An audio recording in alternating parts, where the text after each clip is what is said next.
contributions on this motion before us on the Supplementary Budget 2. And Mr. Speaker, we'll start by first saying that I know this is a very difficult time for the Budget and Appropriations Committee, and I want to congratulate the committee, which is led by the Honorable Ndindi Nyoro, for scaling the stairs and chewing the gum at the same time.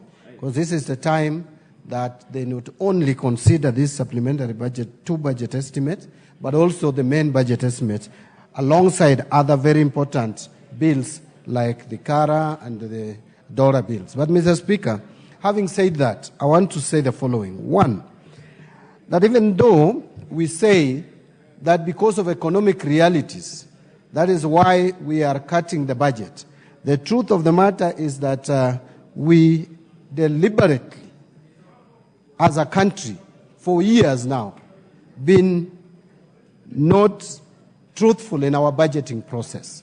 I say so because the IMF conditionalities force the government of Kenya to mislead the public on the projected revenue collection. There is no single time as a country that we have been realistic in our revenue collection projections. What we do is we use projected ordinary revenue as a balancing figure. So what we do as a country, we project expenditure.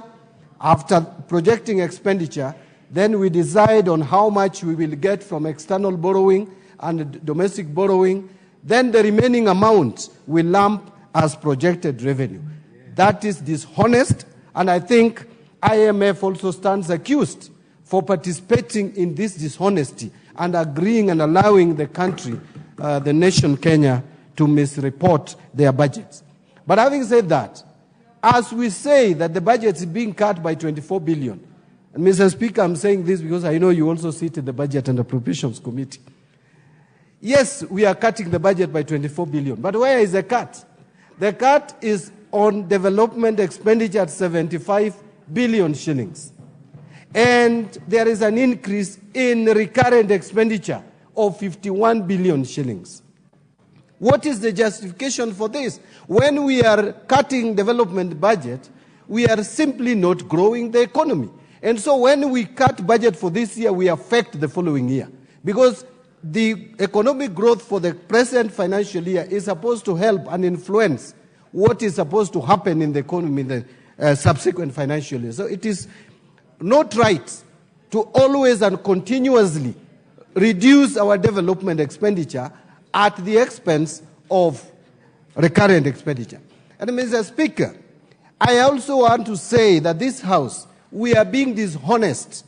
We continue every cycle to complain about misuse of Article 223 of the Constitution. But we do nothing about it. In fact, we help the executive perpetuate this vice. I have proposed a legislation in this House, Mr. Speaker, to streamline and actualize and bring a statute to actualize Article 223 because it is too general. It is a blank check that we give the executive, more particularly Treasury, to misuse. You find that we use Article 223 even to buy land, like we did with Ruaraka land. That can never be an emergency. But when I made this proposal, Mr. Speaker, and it went to the Finance Committee, Treasury appeared before the Finance Committee. They made a complete about turn and somersault. And then now that my bill has been rejected. Mr. Speaker, how on earth would a committee kill a legislation, a bill that is supposed to come to 349 members of parliament to make a determination and a decision on? And then we come here and complain how Article 223 is being misused. It is us who has allowed the executive to misuse this article at will and to actually steal from the people of Kenya and the taxpayers' money. Mr. Speaker, as I wind up, I want to mention that yes, I support allocation of money for flood mitigation and more particularly for reconstruction. The constituency I've represented for 15 years, Mr. Speaker, in this House, and which I continue to live in, and even hope to continue representing in future, Super South, we had the worst disaster that we have ever encountered as a constituency in Sindo. And we lost lives.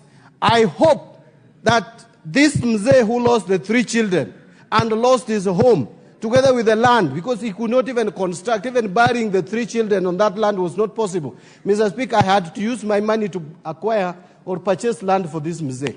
I hope he will be one of the people who will be given money for reconstruction so that he can build, can get land, because I only bought 1 acre for him, Mr. Speaker.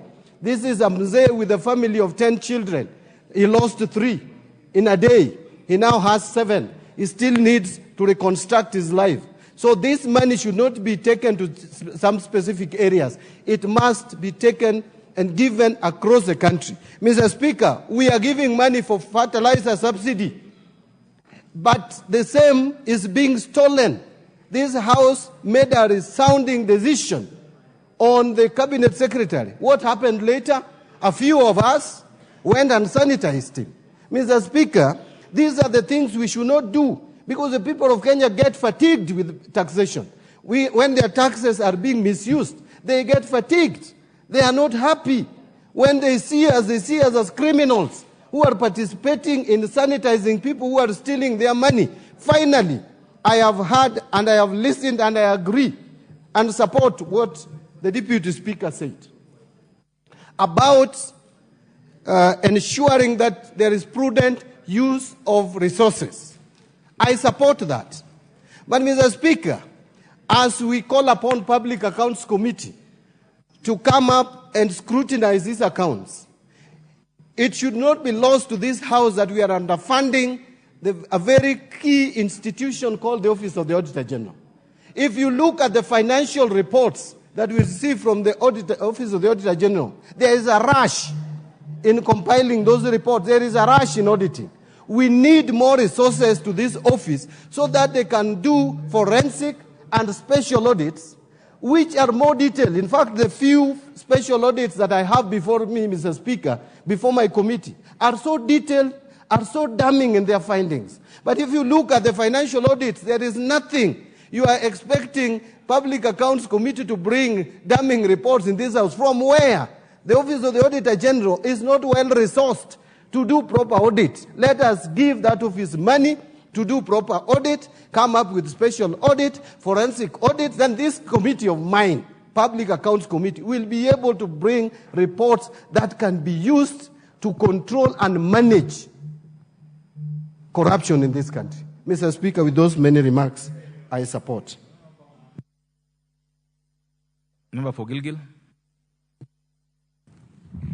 Thank you, Mr. Speaker. I also rise to support this report by the